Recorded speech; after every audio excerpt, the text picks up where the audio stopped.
shit. Uh-oh, watch what you say. Uh-oh. Good morning. Yeah. Good morning.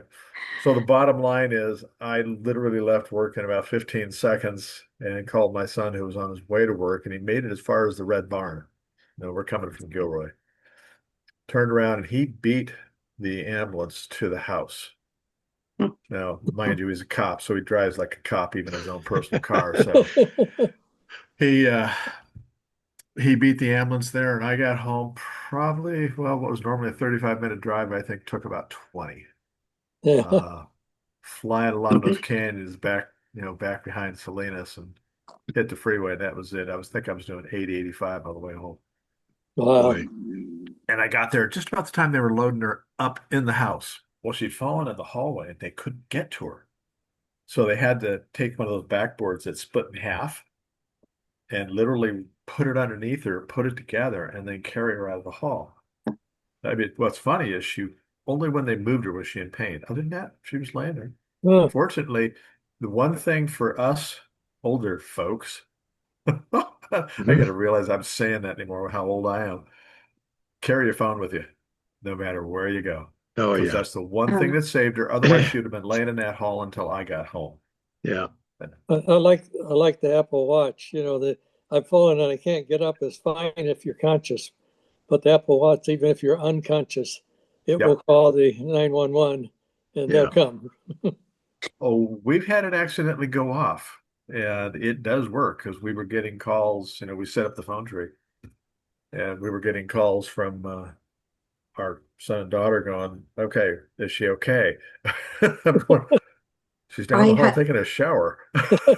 I have smashed garlic and it's gone off. And then I got to call my daughter and say, no, no, disregard, disregard. Yeah. Yeah. Well, but it's a godsend. I mean, in fact, we bought her right after that happened and she recovered. I went out and I bought her a watch. Yeah, it's Had my amazing. son come over and says, "Okay, I can not an Apple person. I can't hook this up. You do it." And so she wears it. And the big thing is she wears it in the shower. She's had two knee replacements along with that fractured femur, and she wears it in the shower and she puts a glove on and wraps tape around it Hmm. because I know it's supposedly waterproof. However, And I don't got to take a Yeah. take a chance. chance. Yeah. Yeah. Well, when she sets that thing off, it vibrates to clear the water out of it. Drives me nuts because I can hear it. Oh I'm yeah. half deaf and I can hear that vibration. That's good. Good Good morning, morning, Gail. Gail. Morning. Morning. Hey, I Um, hear Andreas reached out to you. You reached out to him. well, I talked to him. What was that field day? But that was Okay. the last time. I got all of his information, and so I was going to send him an email to join us here, but I didn't get a chance to do that. So Well, I saw him Thursday at an EC council meeting, and his comment was Saturday is my only day off. No yeah, way. yeah, right. Yeah, yeah, no problem. But I'm going to add him on our list at least to get on. I'm not sure if he's on Groups IO. Um, Oh, he is on several. He's everything in Santa Clara County. He is. So just yeah, yeah, send him an invite for yours yeah, for sure. I mean, he's a great asset to have. I mean, he's still yeah, heavily involved in Santa Clara County, but right. just pick his brain. I mean, Yeah, he's the one who keeps our BBS network up and running. yeah, So yeah. A good resource. Okay, I guess let's see. Liam's not going to be able to show up today, but I don't think there's been any changes or updates on the KR6JE system since the last update on Williams Hill. Um, they were looking at the possibility of adding access to the repeater off of the website um, to be able to listen to what's going on the repeaters.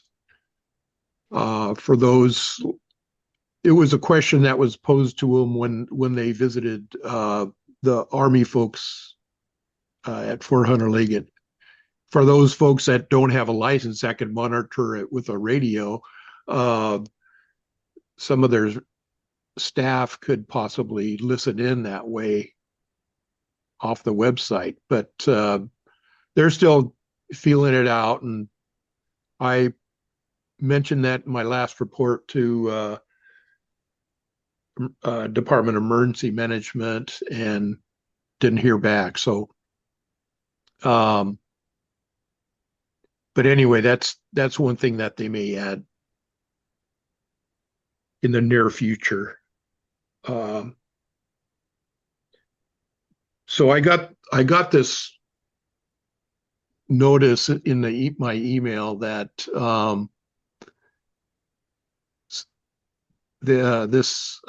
it's called NGOs One, and it's I guess it's like a worldwide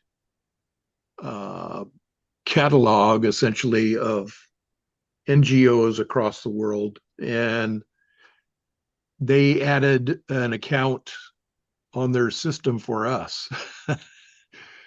And so right now we're on there as a freebie, but I haven't set up anything on there. I wanted to check out more of what they have, and the first thing is that we're not a nonprofit at this point either. So, but I'm not. I have to look into what their criteria is for being on their system.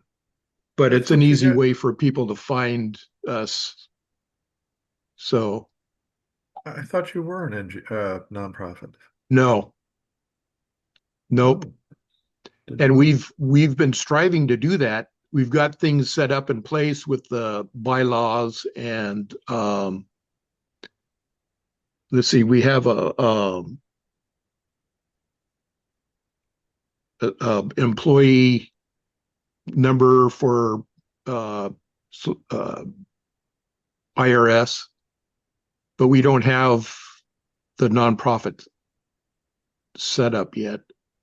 Okay. There are organizations that for a fee, Yeah, obviously will do it for you. I yeah, took my police volunteer organization and turned it into 501(c)(3) yeah, and did it through a group out of Santa Clara.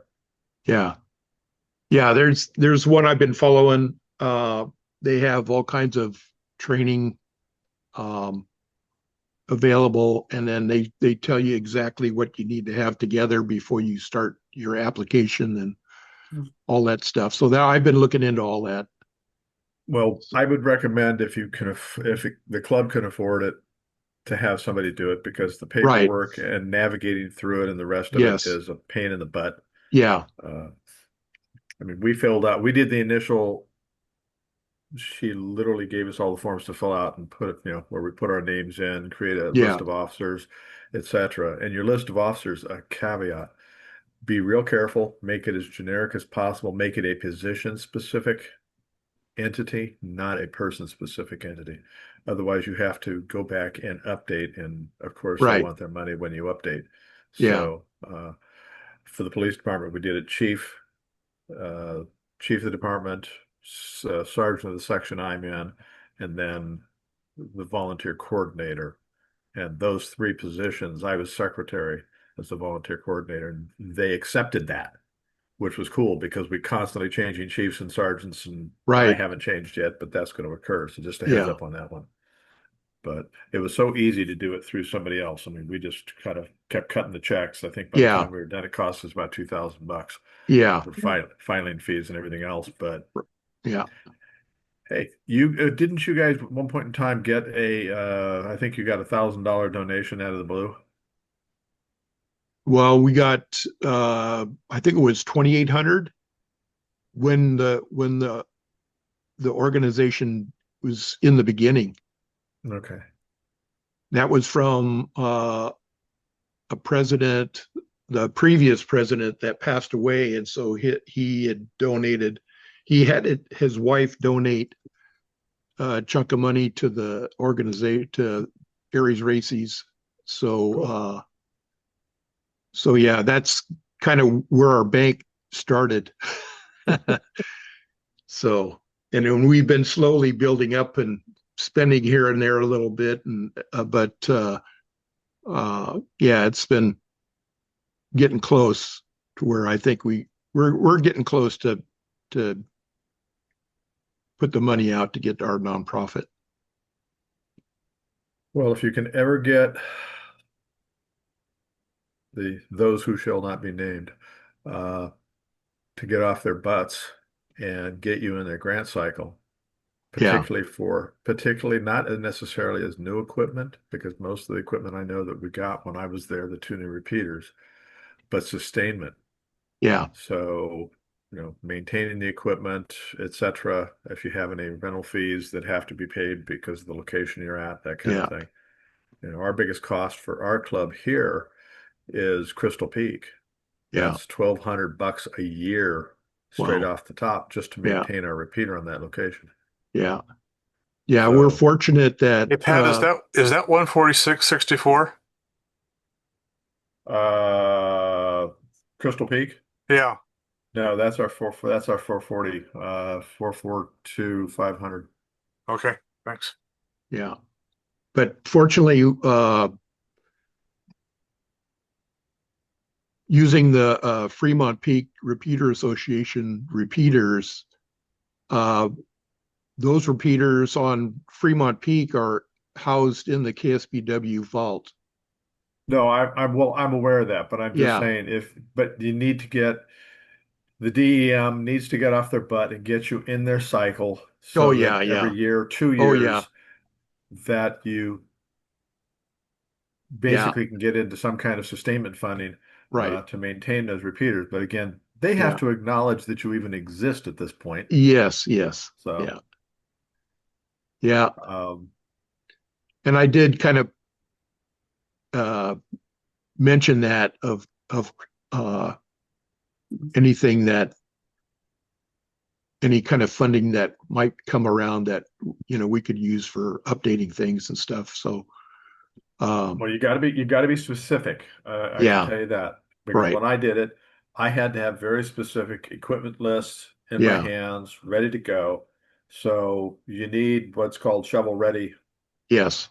documents that said, "Hey, we need this repeater with this equipment, Yeah. or we need to go back in, replace, repair this equipment," and you have to have that ready because the instant it happens, it usually Right. like you have a week to a week and a half or less Yeah. when they pull the trigger and say, "Oh, by the way, we've got some additional. Do you have anything?" And I Right. used to just open up my drawer because literally giving me everything. I just open up my drawer and go, "Here it is," Yeah. you know.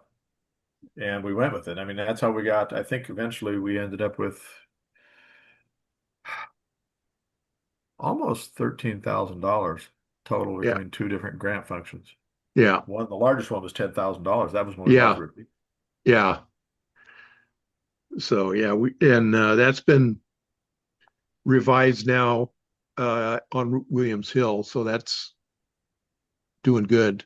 And so one thing we were worried about with them was that they were talking about uh, well, one thing we didn't realize was that they have an access document. It was only set for 5 years. And so we didn't realize that. And I signed it. I didn't, I guess I didn't take that into account. But when they contacted us, uh, it was, they thought uh, the SPD was N6 SPD stuff was part of ours. And so they've been after him to clear their equipment out or update stuff. And so, yeah, they wanted us to pay over $5,000 or something like that to do that and to update everything. And so, so wait a minute, which system are you talking about? I said, oh, that's not ours. So, so we got that straightened out. And so then Bob Weiser was talking to their security guy, and he says, yeah, we can schedule to go up there. And I said, we don't want to move anything, or we just need to reprogram it and run a cable and power cable. We were able to get a power cable into an FM radio station up there that has a backup generator and stuff. And so we got permission to tie into their backup system. So now we're set on Williams Hill for any power outages. So we were able to do that without having to update any paperwork or anything at this point. But he was going to look into if we could update that 5-year statement into a broader, more an extension. So we haven't heard anything back on that yet. Well, they tend to change their emergency managers there about every 2 to 3 years. So Yeah. I can understand why they probably want a short-term statement as opposed to a long-term one. Yeah. Because there's a lot of turnaround over there. But so yeah, let's see. Now I set out a video list of some of the videos on YouTube that I've been kind of setting aside to share with everybody. And so there's a few there that we get some really good ideas from. And the first one on the list was one I thought was pretty interesting. It was an exercise that they did down in LA. And so their setup is so spread out, and they have it based off of their fire system, all the different battalions everywhere. And so, and same with their certs. And so, and I met some of the people down there at the first CERT national conference down there, and they were explaining how they have things set up for each battalion and stuff. But anyway, the first one on the list was an exercise they held, and none of them, there was a few of them that had radio setups in the stations, but most of them they set up outdoors, so they were out of their way. And so and how they created essentially a radio network. They had I guess it was a repeater or a digipeater or something that they had set up where all the traffic was going to that and then going back out to all the other stations. So they were using WinLink, were passing messages there. They were having people call in, and then they were transferring messages over. And they were having, there was one thing, the after action part of that was really good because they were having people read off different incident or different things that were happening to update everybody else, but they said that was a big waste of time. And so they were trying to figure out another way to do it. Mainly with the WinLink stuff, you could pass out the message that way, and then at least every station would get that. But there's some other videos in there on different types of things, a couple of them on Oxcom setup and all that stuff. And so, yeah, I just threw that out there to get some ideas and let people know what's happening outside of us. But yes, and they were good videos. I think I'm down to watching the last one. okay. One of the things I think it points out, though, this is just as an observer, is almost every one of those or agencies and people that run those exercises, et cetera, have good working relationships with their Department of Emergency Management Yes. and the fire services. Yes. Just an example of one that's going to happen here on the 23rd. We got a countywide exercise, and Morgan Hill is actually working. Gary Goikel, K6GMG, is the EC for Morgan Hill, and they've actually put together an exercise that activates their EOC, puts field operators in each of the fire stations because they've just gone through a shift in from local fire to county fire back to well, county fire and Cal Fire. Um, and so they're going to try out something very similar to that exercise in LA in terms of being able to pass message traffic through each of the fire stations, through field operators, back into the EOC, et cetera. So it'd be Yeah. interesting to see. When I get his after action report, I'll share it with you. But Okay, that'd again, be great. it's all these are based on having a good working relationship. And I know Yeah. Gary's worked real hard with the fire services with the change they've had there. And the fact that they're actually in the EOC, in the police department, in the operations center.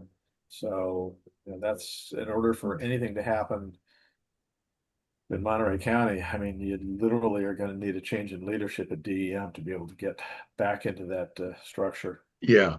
Yeah. The Otherwise, they're EOC not. now, they're on Natividad. They've got an iron fence around it, makes it look like a prison. Yes. Well, believe it or not, when I was there, the NICRIC, the Northern California Information Resource Center, which is the focal point for all the law enforcement acronym information coming in, that was created after 9/11, came in and we asked them to come in and do an audit. And the first thing on their audit was, well, if I drive my car down the driveway and get into that place, I could literally drive it through all the offices. And my Yeah. office would have been the first one they hit. Yep. Given the angle they were coming off that driveway. So yeah, that was, God, that's been 12 years in the making, trying to get that Mhm. damn thing up. Yeah. It's And, there. well, the whole thing is if somebody actually had a fairly sizable truck, they could literally have driven through OES as well as into 911 and taken Yeah. out 911. Yeah. Yeah. So that's another reason why it's up. Do they have any bollards on the other side of those that fence? I haven't seen it. No, I didn't Okay. see that from the Google image, the Google Okay. Maps. Well, I say that's a long time coming. That was started back when I was still there. Yeah. Hey, Gail, Yeah. I Yes. have a comment. I was recently in touch with Glenn Church's office about something related, and his assistant got back to me and said that the DEM is currently reevaluating and revamping their policies and procedures. Yeah. Is this currently happening? Yeah. Let me comment on that. It's an ongoing. I mean, that's Eternal. a boilerplate line out of DEM. Okay. Yeah. Because we used to put it out there too, but no, they're on a oh God, I don't know if I still have a copy of it. There is a cycle of every single procedure the DEM has, and they are on either a 2 or a 5 year review and rewrite. So it's a constant Always. process. Yeah. Okay. Yeah. So they should be doing at least 6 or 7 procedures every year or more. We Yeah. had almost 30 or 40 of them when I was there, and I know they've increased it since then. So yeah, that's an ongoing process. Okay. But So whether it includes radio Right. is another story. That's where you need to be on Yeah. their activation level and so forth. Yeah. They haven't updated the volunteer plan yet. So, and that's probably close to 5 years old or more. So, and that's one of the things, any new person, they get assigned one of those tasks of reviewing and updating some of those policies and plans. So, well, thank you, Karen, for that. Let's see. Hey, Gail, Yes. regarding finance, we had a couple of new members sign up on Chatter Up that I need to forward that information to you. Okay, great. Yeah. And then actually I'd like to get a new update of the Cheddar Up and the groups IO Yep. just to cross check everything. Okay. Thanks. Yeah, and I looked at the Santa Clara County website, and boy, that is changed. And so yeah, a lot of good information on there. In fact, it actually has gone through a recent, like I say, our EC council meeting was this last Thursday. it's gone through another round of updates this last 2 weeks. They just Hmm. released it this week. Hmm. Where like on documents for Go kits, because they have we have a requirement for if you have a Go kit, you should have X number of forms. Anything that has something like that, they have created a single PDF which has all the copies. If you need 3 copies of this, 5 copies of that, it's in one PDF. You print it out, you get all the copies you need in one document. You don't Oh, have to that's keep good. going from document to document, and it's in there. It's up That's a on the good website, idea. and it tells you. Um, but yeah, they've made a few more revamps to it, and they did a phenomenal job on updating their website. Yeah, good. And it's got a search engine that actually works. I was the first one a year ago to complain that they didn't have a search engine. And then Oh, they dropped a Google one in there, and unfortunately it searched the website and right. Google and the internet. And it was like, well, that's worthless. Uh, so they actually have one that is specific to the website now, and a lot of the old documents that they haven't, that may not be shown or a little harder to find that are on there. I mean, I was looking for some stuff that was 12, 15 years old, and I found it using the search engine. So it Oh, works good. really well. So if there's something you think you saw there, just search for it if you can't find it. Yeah. It'll come up. Okay, good. Yeah, so that was good to see. Anybody else have any other questions?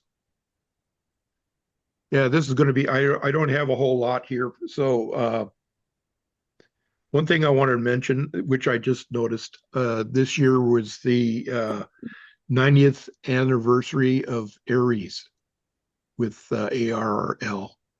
So just to throw that out there. Um, Have you heard anything from ARRL in terms of right now? I know there's a huge battle over bandwidth for everybody's trying to grab chunks of bandwidth, and some of that is stuff that we've had predominantly for years as ham radio operators.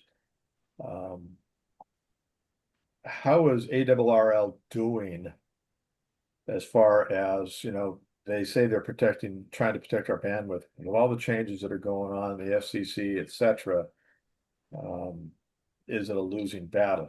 yeah, Because I know there are a lot of commercial operations are trying to grab that yes. chunks of our bandwidth. So I haven't heard They anything. they do publish updates occasionally. Yeah, And the last one I saw, and I think it was around 900 megahertz band. right. Um, there was they were fighting it, and there was still no resolution on it. But it's not something I follow closely. Yeah, and that's the one Yeah, that I well, was going to mention that with all the new meshtastic stuff that's coming out in the 915 megahertz realm, uh, that may help. But with that, I guess with that setup, there's no license required. So so I don't think that would help ARL anyway, but I'm not sure how that would tie in. But yeah, they send out an occasional update, but and sometimes in the well, magazine. I get those, but I haven't even seen any updates recently from our section coordinators. It's been crickets, at least from our end. Yeah, I was going to I look don't know if for you've that. heard I anything different. There was a report, a section report, I want to say a month or two ago, which I hadn't seen in a long time. So Yeah, I mean they were great. The gentleman was great gung ho when he came on board, and it's just been yeah, quiet since yeah. then. And I think I we did have used it. one. I think we had Dawn was on there, I think, as some position, but he hadn't mentioned anything either. I had one comment for Karen. Karen, the through your contact who said the DEM is updating their procedures.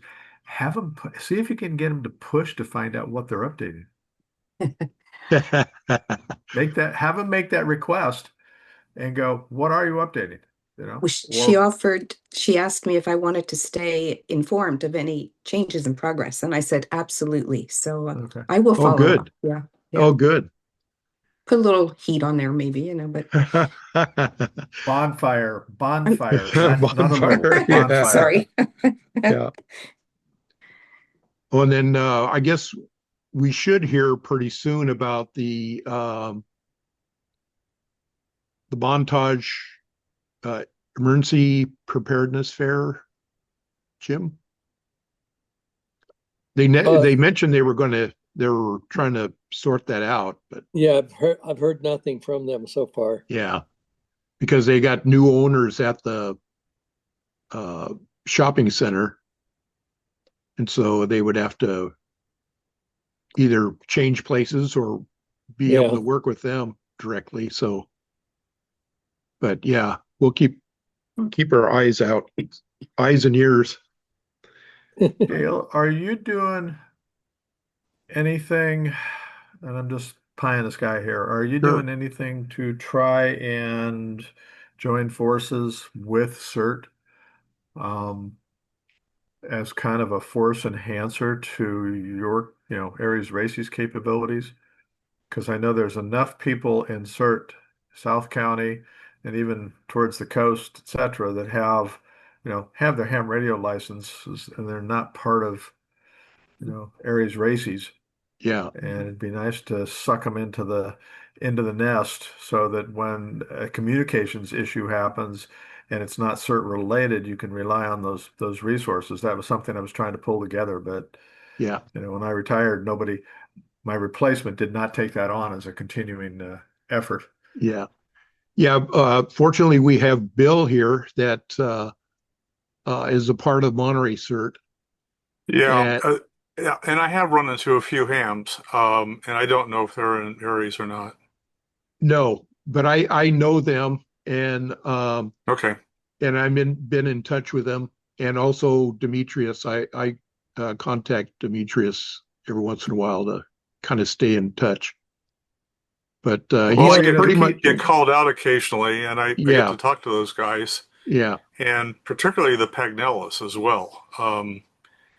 Jim Pagnella came to the a field day that we had at N6IJ, Oh, good. um, and he's come to a couple of the NCIJ meetings in the building besides that.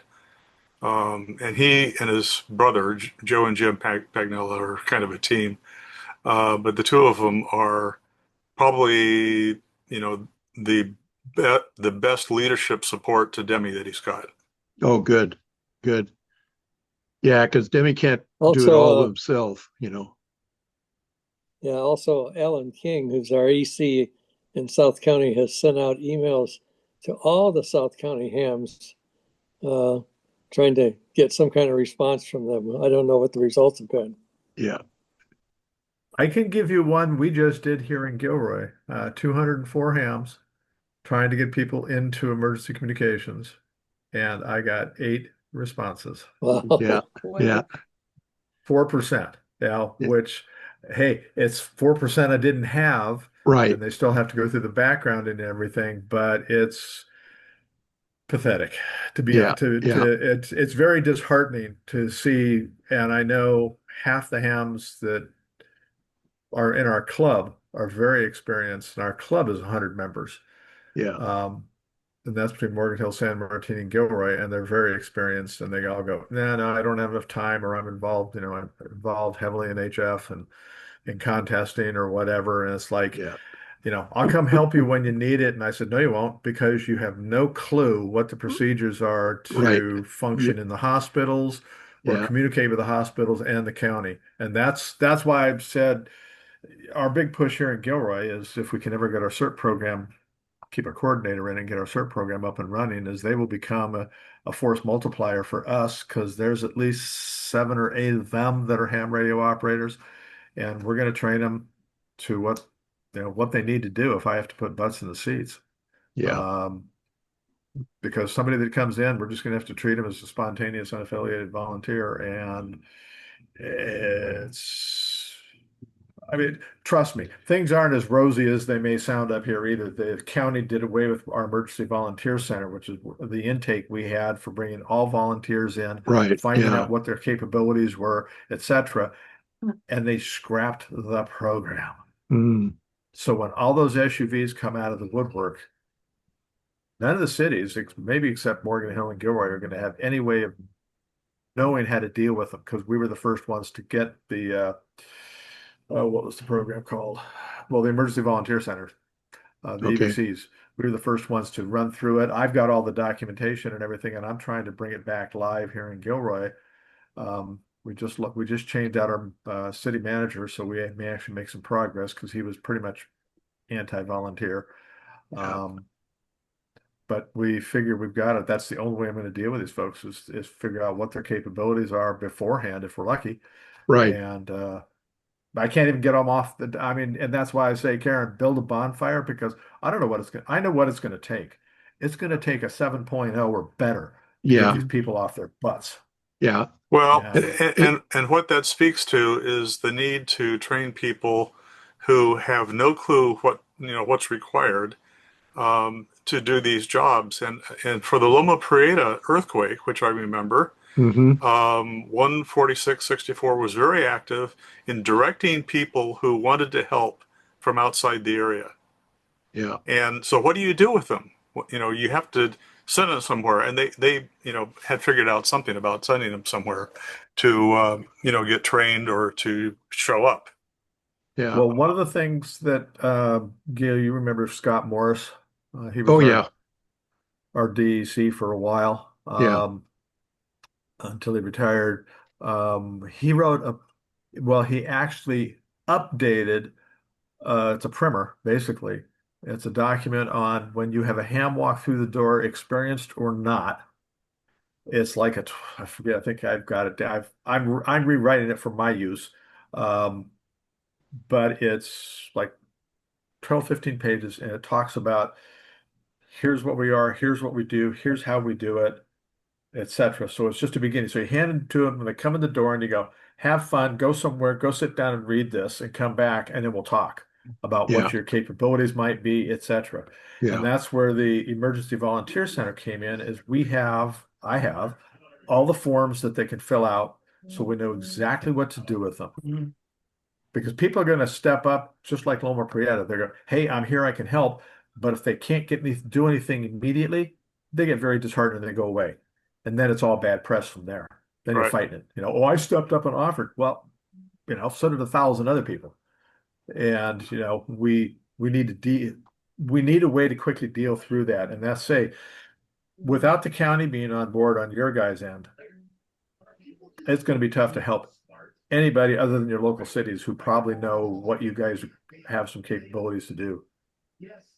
And even CERT could actually be the in to the cities Yeah. that maybe help turn up some of the pressure on the county and go, look, I mean, even CERT in Monterey County is kind of ununified. It was when I was there, and part of the problem is just the geography. Yeah. What do you mean by ununified? I mean that if you were to have an activation at the county level that said, hey, we need CERT resources in this area. I had a process in place where I could reach out to all the cities that had CERT teams and say, okay, who have you got? Who can you send? When I left, that went away. There's nobody Yeah. maintained that system. Well, So Monterey CERT will serve any area from which their volunteers come from, and that means west of the Salinas River. no, And I even though Marina is not tied in, if Marina asked, they would show up. CERT would show up. But what I'm telling you is but on the other side, no. the county has no way. The county should be the focal point for it. Yeah. And we Yeah, were it's starting not. to It can get be. there. I was starting to get there before I left. And, I was hoping that somebody would come along and take up that, I couldn't continue to work. I mean, I was done. I retired at 67. That was enough. Yeah. Um, but without, again, it all falls back on if the county doesn't get off their butt, Mm. I mean, you're going to support each other as cities, like you're saying, regionally. And yes, Monterey Right. CERT was the biggest, best trained, had the call out capability, et cetera, more than any of the other cities on the peninsula area, et cetera. But South County is the same way. They're very unified. They're very unified down there, but there should be an overall umbrella that connects everybody, at least the leadership, and says, okay, if I scream help, can I go to each one of you? And that's what I'd actually set up in Everbridge Yeah. Did to have happen. did you guys were you aware that there was a training in Pajaro earlier this year? And I believe about 20 people graduated through the CERT program. It was all in Spanish. And Oh, that's good. they're trying to do Wow. it again, and it's through Community Bridges. Yeah. So I've been in contact with her also, but I signed up finally for CERT training. I have to go into Watsonville in October, 3 Sundays, and I will do that, but that's more like the Santa Cruz County CERT is much more active than I am Yes. seeing in my own community here. Yes. You're right. The problem they're having, at least I know up here in this county, is the fact that getting Spanish speaking instructors. That's Yeah. true. Yeah. Yeah. Because we've been trying to pull together, they've had two or three Spanish cert classes, and Hmm. it's any of the volunteer organizations. My police organization, Gilroy PD, puts on a community police academy for Spanish and English, and only half the instructors in the Spanish side speak Spanish. Hmm. The rest of them are English and have to be translated. So it's tough. Yeah. And it's really Yeah. funny because how much of the West Coast is predominant is Hispanic, a huge portion of it. Yes. Hmm. Yeah. Right now, the biggest thing we're facing is we can't do anything that pulls the Hispanic community together because they're so afraid of ICE being there. Yeah. ICE has become a huge impediment to bringing these folks out that are qualified to come out and help. Yeah. Yeah.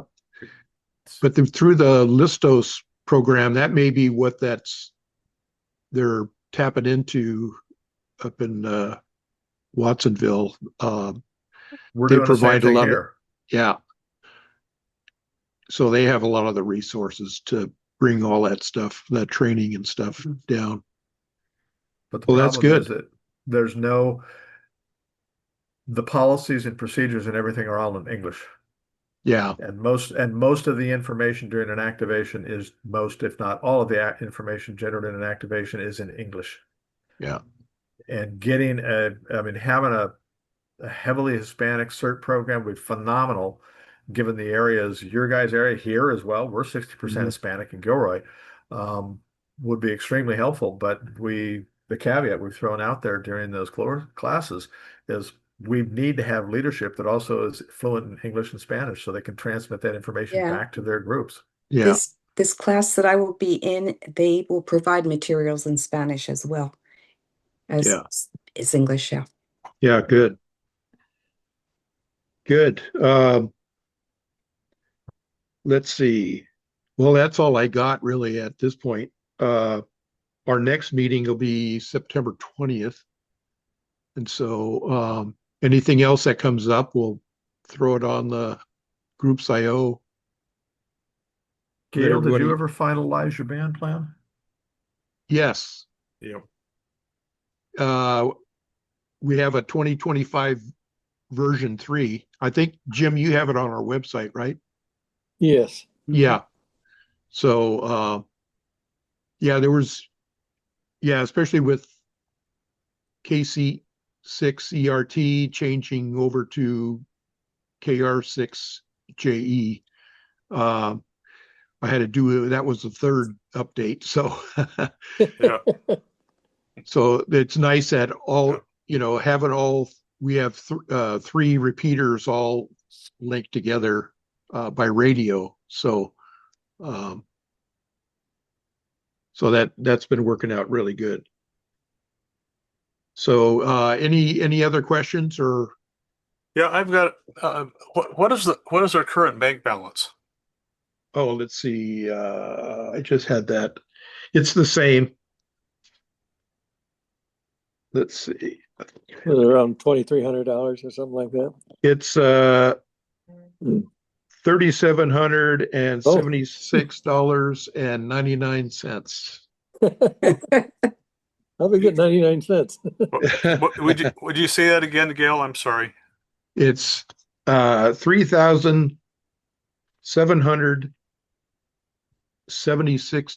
$3,776.99. Okay. And what do we own? The bank account. That's about it. What do you mean by Is there, that? I mean, do we have any equipment or repeaters we own, or are we using repeaters that are other organizations own? Well, we have some equipment at the EOC that was purchased by FEMA grants. And then we inherited a trailer that's at Jim's barn. Okay. uh, We that have was an equipment on hospitals. yeah. And Yeah, so the that's radios that were purchased by the county are all owned by the county. Those are the yeah, radios in the radio room that the yeah, EOC plus Williams Oh, Hill, okay. the yeah, repeater there was yeah, county owned. It should be identified as such. yeah, Um, Okay. yeah. That's about it. There used to There's- be a satellite system that the county had, but I was along with a couple other guys that they set it up and made sure it was still working. But I think they got rid of that. That that was was the one that was another. torn apart by Bob and Company, wasn't it? Wasn't No, that the no, that trailer? Oh was no, that was that's the our other trailer. trailer That that was we the other have. trailer. Yeah, But that was the yeah, one we tested out in the parking lot at yeah. The other two that the county had were so old they were scrapped. yeah. The one on each side of the Salinas River, they scrapped both of them. Yeah, and that had you had and the account to be able to use the system. That was probably pricey. Well, the reason I asked the question is because in the process of doing several CERT callouts, it was clear that the current CERT repeater, which is on top of the water towers in Seaside, are inadequate. And even when you operate simplex, it's inadequate in some of the callouts. And so we had a missing person in PG who wandered into Pebble Beach. And there were a lot of search teams in Pebble Beach that couldn't talk to each other.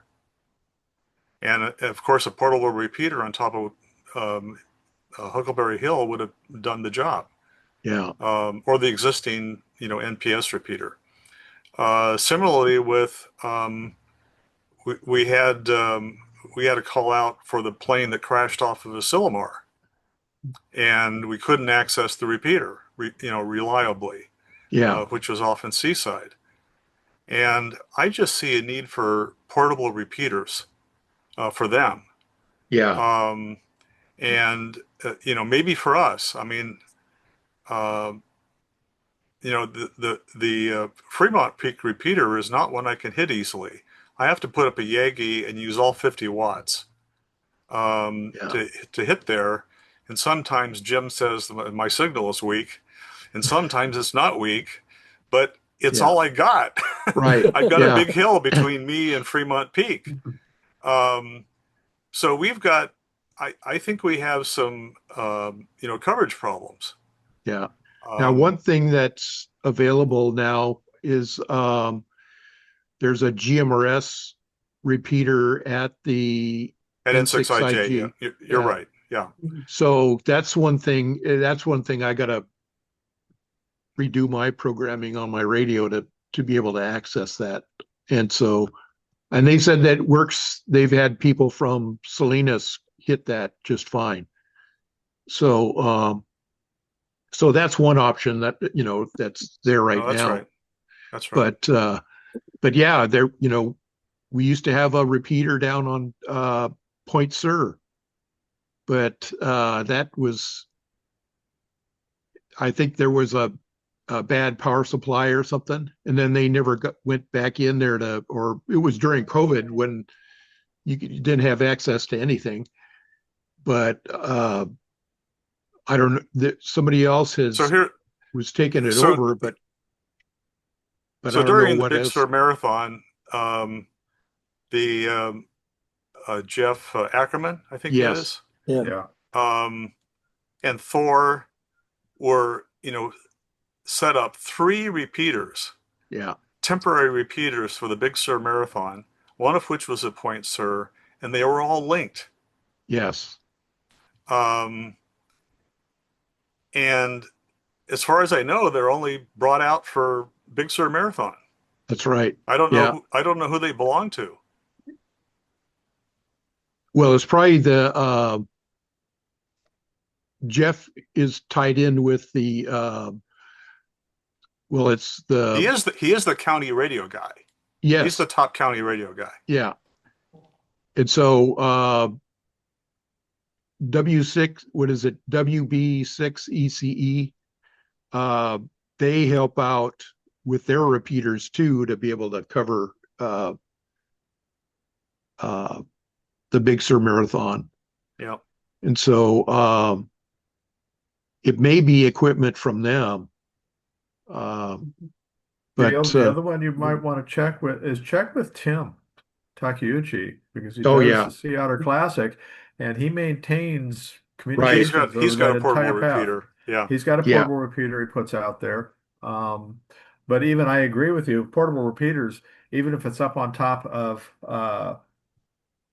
even if it's on top of the trailer that you could just go drop a trailer up on a hill or somewhere like that yeah, would be phenomenal. The other thing Yes. is you might want to consider even if it's not ham radio, but Starlink or something like that, where you can literally take your Starlink system and drop it in any number of places and Yeah, I've got a have Starlink system. communications. Yeah.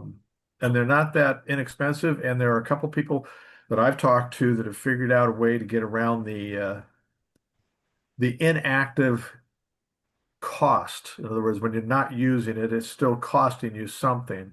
Well, Um, so I have a Starlink system and I get notified of changes.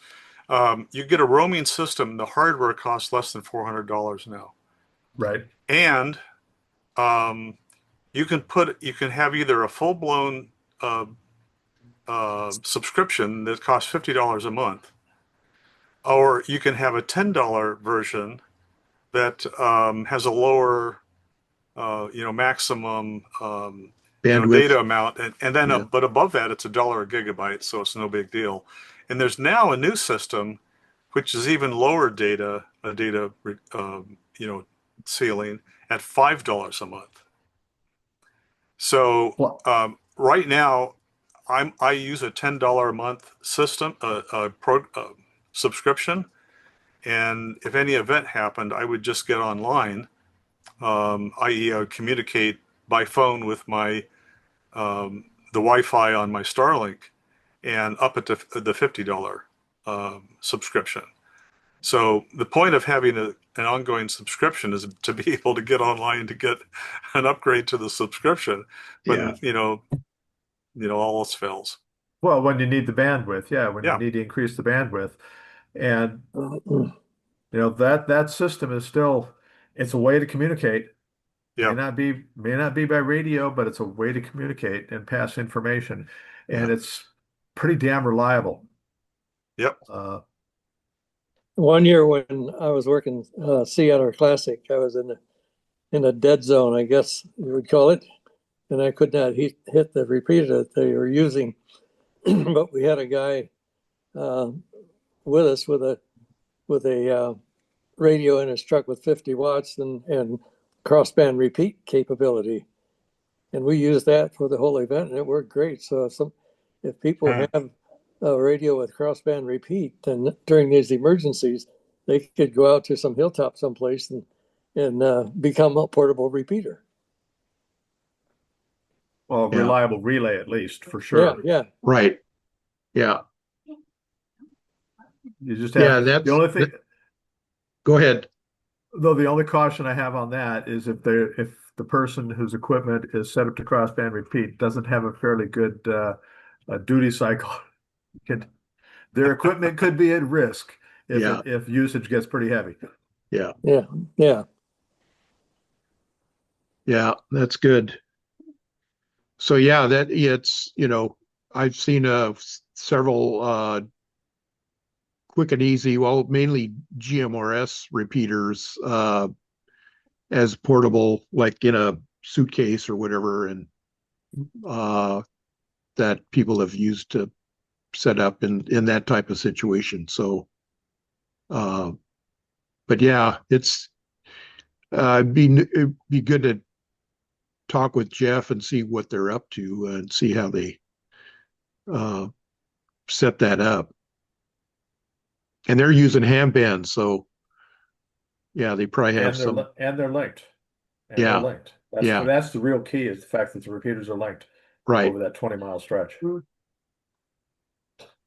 Yeah. Okay, that's all I have. So, anybody else have any other questions or comments? No? Okay. John Well, Edmonton's been real quiet. yeah. So, He just screwed that one up. so, yeah, have a good weekend and we'll talk to you September 20th again, if not sooner. Okay. All right, bye. Thank you. Bye. Actually,